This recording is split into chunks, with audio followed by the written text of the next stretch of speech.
En 1808, Napoleón invade España y obliga a abdicar al trono sucesivamente a Carlos IV y a su hijo Fernando VII a favor de José Bonaparte, hermano del emperador, apodado Pepe Botellas, por su afición al buen vino. A poco de asumir, José Bonaparte sancionó una constitución liberal a la que los españoles llamaron la Pepa. El día de su sanción, hubo grandes festejos al grito de ¡Viva la Pepa! Pero el pueblo español no aceptó esta situación irregular y se organizó en juntas de gobierno en las principales ciudades para llevar adelante la resistencia contra el invasor. La Junta Central de Sevilla coordinaba la acción de todas las demás. Tras la derrota de los ingleses, el Cabildo nombró a Liniers virrey interino. Sobremonte desconoció el nombramiento y, según su costumbre, vuelve a huir, esta vez a Montevideo, donde encontró el apoyo del gobernador Elío, quien no reconoció la autoridad de Liniers. Los comerciantes y milicianos españoles encabezados por Álzaga quisieron aprovechar el origen francés del virrey Liniers para acusarlo de colaborador de Napoleón y destituirlo. Organizaron un motín en enero de 1809. Liniers fue defendido por las milicias criollas y los amotinados derrotados y encarcelados. Tras la derrota, todas las milicias españolas fueron desarmadas y disueltas. Para aplacar los ánimos, la Junta de Sevilla decidió poner fin al interinato de Liniers y enviar al Plata un nuevo virrey, don Baltasar Hidalgo de Cisneros. Cisneros trató de adoptar una actitud conciliadora. Disolvió la Junta de Montevideo, pero confirmó a Elío como gobernador. A las milicias españolas se les restituyeron las armas. El nuevo virrey, apodado El Sordo, tuvo sin embargo que escuchar los informes que venían del Alto Perú y le anunciaban que en las ciudades de Chuquisaca y La Paz, en mayo de 1809, se estaban produciendo movimientos revolucionarios. Una proclama de los rebeldes, entre los que se destacaba el joven Bernardo de Monteagudo, decía: «Hemos guardado un silencio bastante parecido a la estupidez. Ya es tiempo de levantar el estandarte de la libertad en estas desgraciadas colonias, adquiridas sin el menor título y conservadas con la mayor injusticia y tiranía». Cisneros ordena una cruel represión que provoca centenares de muertos. La situación del virreinato era complicada. El comercio estaba paralizado por la guerra entre España y Napoleón, que provocaba una enorme disminución de las rentas aduaneras de Buenos Aires, principal fuente de recursos. Un joven y talentoso abogado, asesor del Cabildo, presenta un alegato contra el monopolio comercial español, la representación de los hacendados. Allí, Mariano Moreno solicita la libertad de comercio para los productos de la región. Ante la desesperante escasez de recursos, el nuevo virrey toma una medida extrema, aún contra la oposición del consulado. Aprueba un reglamento provisorio de libre comercio que ponía fin a siglos de monopolio español y autorizaba el comercio con los ingleses.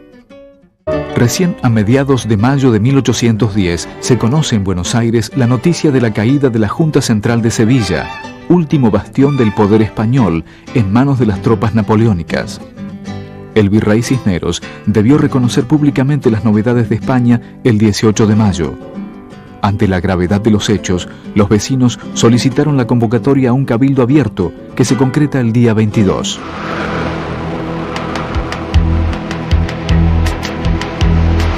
Entre los 250 asistentes se destacan dos oradores. El obispo Benito Lué expuso la postura más conservadora. Mientras haya un español en América, éste tendrá autoridad sobre los americanos, dijo. El joven Juan José Castelli le contestó que al desaparecer la autoridad real, la soberanía vuelve al pueblo y llamó a crear una junta de gobierno siguiendo el modelo español. Finalmente, el jefe de los patricios, Cornelio Saavedra, propuso la destitución del virrey y que el cabildo formase una junta de gobierno. Pero el cabildo, integrado en su mayoría por españoles, intentó una artimaña, designando el día 24 de mayo a Cisneros como presidente de una junta de gobierno formada por criollos y españoles. Desde la mañana del 25, grupos de vecinos, con paraguas o sin paraguas, se congregaron en la plaza frente al cabildo con el apoyo activo de los milicianos encabezados por French y Beruti, quienes además de las míticas cintitas llevaban sus armas reglamentarias. Expresaron su rechazo a la maniobra y exigieron la formación de una nueva junta. La primera junta de gobierno quedó integrada por Cornelio Saavedra como presidente y los abogados Mariano Moreno y Juan José Paso como secretarios. 6 vocales completaban la nómina: los doctores Manuel Belgrano y su primo Juan José Castelli, el militar español Miguel de Ascuénaga, el sacerdote Manuel Alberti y los comerciantes españoles Juan Larrea y Domingo Mateu. La Junta se apresuró a declarar que gobernaba en nombre de Fernando VII. El acta firmada ese día dice textualmente: se depuso al virrey en nombre del rey. El 27 de mayo, la Junta envió una circular a las autoridades provinciales en la que informaba sobre la formación del nuevo gobierno y solicitaba el envío de diputados para que se incorporaran a la Junta según su orden de llegada a Buenos Aires. El Virreinato del Río de la Plata había reunido a regiones con realidades geográficas, económicas y culturales diferentes que parecían unidas por la dominación española. Las luchas por la emancipación descubrirán otra realidad. La unión entre las distintas regiones y sociedades era muy débil. Buenos Aires, ciudad portuaria y foco del movimiento revolucionario, era partidaria del régimen de libre intercambio de productos en todo el territorio del ex virreinato y pretendía convertirse en el punto obligado de la exportación de productos ganaderos y de las importaciones de los países industrializados europeos, especialmente Inglaterra. Esta situación no podía ser aceptada por las provincias del interior, que encontraban dificultades para competir con los productos más baratos procedentes de Europa. En este sentido, la revolución no supuso ventajas económicas para el interior. En junio de 1810 nace el órgano de difusión de los ideales de la Junta. Bajo la dirección de Mariano Moreno, la Gaceta de Buenos Aires se transformará en un importante medio de expresión de los ideales revolucionarios. La Junta produjo la apertura de varios puertos al comercio exterior, redujo los derechos de exportación de los productos y redactó un reglamento de comercio, medidas con las que pretendió mejorar la situación económica y la recaudación fiscal. La Junta, además, decretó la expulsión de los españoles de los cargos públicos y suprimió los honores a los funcionarios. Pero a poco de asumir el nuevo gobierno, se evidenciaron las diferencias entre el presidente Saavedra y el secretario Moreno. Moreno encarnaba el ideario de los sectores que propiciaban algo más que un cambio administrativo. Se proponían cambios económicos y sociales más profundos. Pensaba que la revolución debía controlarse desde Buenos Aires. Saavedra, en cambio, representaba a los sectores conservadores favorables al mantenimiento de la situación social anterior y era partidario de compartir las decisiones de gobierno con las otras zonas del territorio. La primera Junta pronto comprendió que se hacía indispensable llevar los objetivos revolucionarios a otros pueblos, como así también asegurar su propia supervivencia ante la certeza de que la corona española no se quedaría de brazos cruzados, por lo que organizó diferentes expediciones militares. En Córdoba, el ex virrey Liniers, junto a un grupo de funcionarios españoles desocupados, organizaron una sublevación que puso en peligro la continuidad de la revolución. Liniers y su gente se proponían tomar la provincia, marchar sobre Buenos Aires, derrocar a la Junta y reinstalar un gobierno español. La gravedad de la situación forzó a la Junta a enviar una fuerza militar al mando de Juan José Castelli, Juan Ramón Balcarce y Antonio Beruti, con la orden de terminar con la contrarrevolución y fusilar sumariamente a los cabecillas. Así se hizo. Liniers y sus cómplices fueron fusilados en el paraje de Cabeza de Tigre en julio de 1810. Este episodio terminó de decidir a las autoridades de la Junta de la necesidad de imponer la revolución por las armas. Las fuerzas de Castelli, tras derrotar a los sublevados de Córdoba, continuaron su camino hacia el Alto Perú, aumentando a su paso el número de tropas por la adhesión de voluntarios. En noviembre de 1810, obtienen en Suipacha la primera victoria revolucionaria sobre los españoles. A su llegada al Alto Perú, Castelli puso en marcha una serie de medidas de carácter netamente revolucionarias que incluían la abolición de los servicios de trabajo de los indios, como la mita, y declaraba la igualdad de derechos. Esto le valió la oposición de las élites locales que deseaban expulsar a los españoles, pero querían mantener sus sistemas de producción que se basaban justamente en la explotación de la mano de obra indígena. La expedición al Paraguay, dirigida por Manuel Belgrano, terminó también en un fracaso para las armas criollas y en la consecuente pérdida de ese territorio. En Montevideo, el gobernador Elío se había rebelado contra Buenos Aires y obtuvo el apoyo de los portugueses para hostigar a la Junta porteña. Pero cuando Elío se aprestaba a lanzarse sobre Buenos Aires, surgió un movimiento popular en la banda oriental en defensa de la Revolución de Mayo. Su líder era el ex oficial de la milicia rural, José Gervasio Artigas. Artigas unía a sus excelentes condiciones militares un gran carisma y una importante cultura, producto de sus lecturas revolucionarias. Las fuerzas de Artigas avanzaron sobre Montevideo hasta sitiarla. La Junta de Buenos Aires envió tropas que se unieron a las de Artigas. Elío, con apoyo portugués, logró resistir y firmar una tregua. Pero al poco tiempo se reinició el conflicto que se prolongaría hasta 1814. Durante los primeros años del siglo XIX, tanto en Buenos Aires como en las provincias del litoral, comenzaron a surgir nuevas organizaciones económicas, la estancia y el saladero. Con los saladeros, el vacuno y la producción de carne pudieron ser aprovechados integralmente. La carne salada, llamada tasajo, fue exportada a Cuba y Brasil para el consumo de esclavos.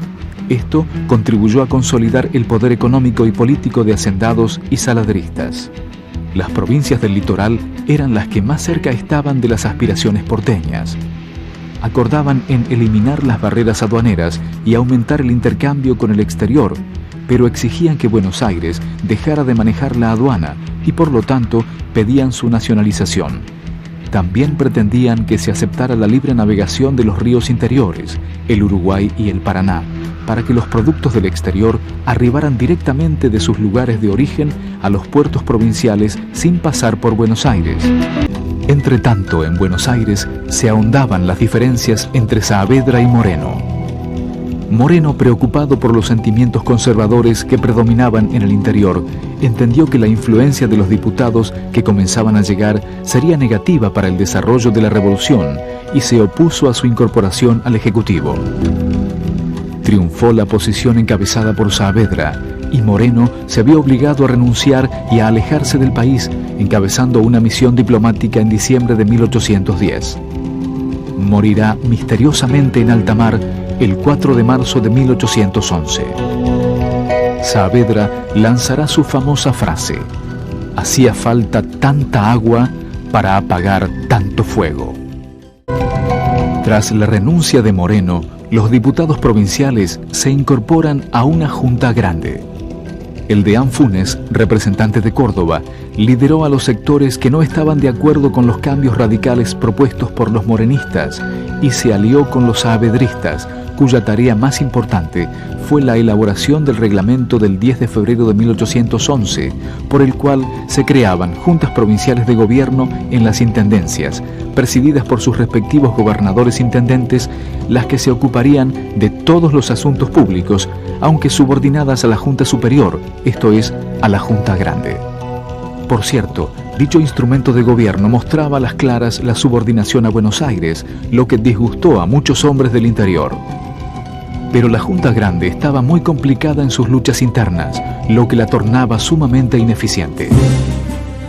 Castelli había pactado una tregua de 7 meses con los españoles, que fue aprovechada por el jefe de estas fuerzas, Goyeneche, para reorganizarse y derrotar finalmente en junio de 1811 en Huaki a las tropas patriotas. El desastre de Huaki implicó de hecho la pérdida del Alto Perú, con sus recursos minerales y la ocupación de Salta y Jujuy por los españoles. La derrota desprestigió aún más a la Junta Grande.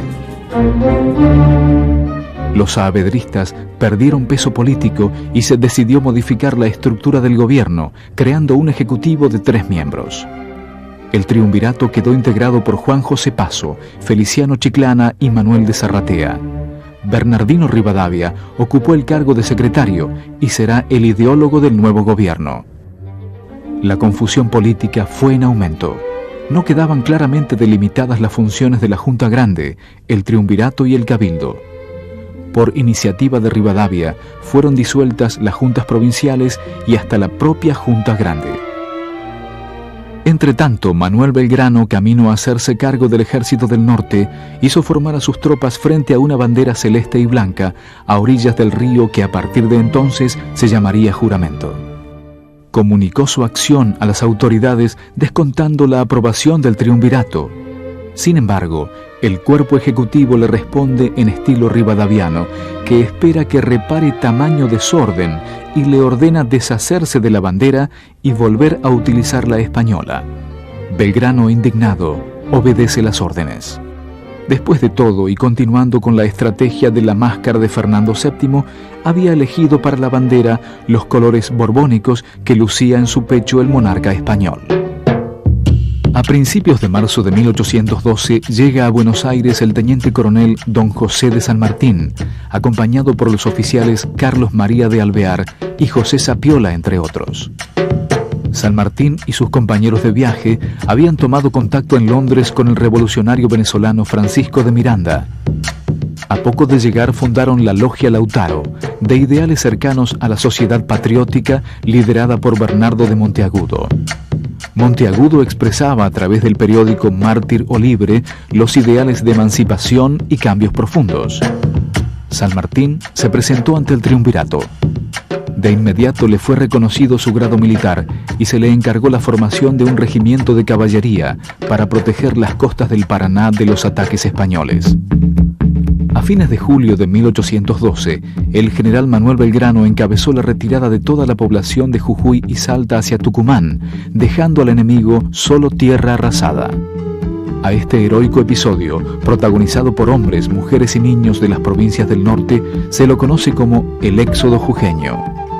Pocos meses después, en septiembre, Belgrano, al mando del Ejército del Norte, desobedeció las órdenes del triunvirato de retirarse hasta Córdoba y obtuvo los resonantes triunfos de Las Piedras y Tucumán, que pararon el avance español. El triunvirato convocó a una asamblea legislativa, pero ésta se declaró soberana y fue disuelta.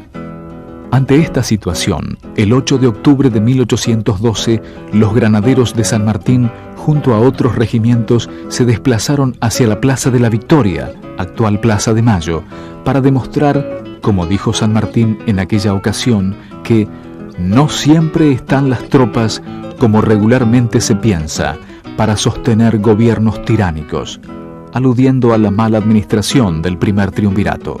Este movimiento logró la renuncia de los triunviros, la formación de un segundo triunvirato, Juan José Paso, Antonio Álvarez Jonte y Nicolás Rodríguez Peña, y la convocatoria a una Asamblea General Constituyente. El segundo triunvirato dio un nuevo impulso a la guerra y obtuvo importantes triunfos. San Martín vence en San Lorenzo, Belgrano en Salta, y se logra reanudar el sitio de Montevideo. Otro logro fundamental del triunvirato fue la concreción del Congreso postergado desde 1810. La Asamblea inauguró sus sesiones a fines de enero de 1813 y se proclamó representante de las Provincias Unidas del Río de la Plata. Tenía por objetivos proclamar la independencia y sancionar una constitución que incluyese la forma republicana de gobierno y la división de poderes. Estos postulados no fueron cumplidos. Sin embargo, la obra de la Asamblea fue importante porque se convirtió en una especie de declaración de principios que sirvió de antecedente en los futuros proyectos constitucionales. Si bien ya se habían suscitado problemas entre Artigas y las autoridades de Buenos Aires, durante la reunión de la Asamblea se produjo un nuevo distanciamiento entre ambos por el rechazo de los diputados orientales. La Asamblea del año 13, presidida por Alvear, temía que la incorporación de los artiguistas produjera una virtual alianza entre el caudillo oriental y San Martín para apurar una declaración de independencia en contra de los intereses del grupo alvearista. Los representantes de Artigas traían instrucciones muy precisas que no eran del agrado de la clase dirigente porteña: inmediata declaración de independencia, constitución republicana, gobierno central con respeto a las autonomías provinciales y el establecimiento de la capital fuera de Buenos Aires. Las élites porteñas temían que la influencia del caudillo oriental se extendiera al resto de las provincias. La Asamblea del año 13 aprobó el uso de los símbolos patrios desechados por el primer triunvirato como la bandera, la escarapela, el escudo y el himno nacional, que proponía coronados de gloria vivamos o juremos con gloria morir. En lo social, la Asamblea declaró libres a los hijos de los esclavos, suprimió la mita y el yanaconazgo, abolió los títulos de nobleza, prohibió y mandó a destruir los instrumentos de tortura.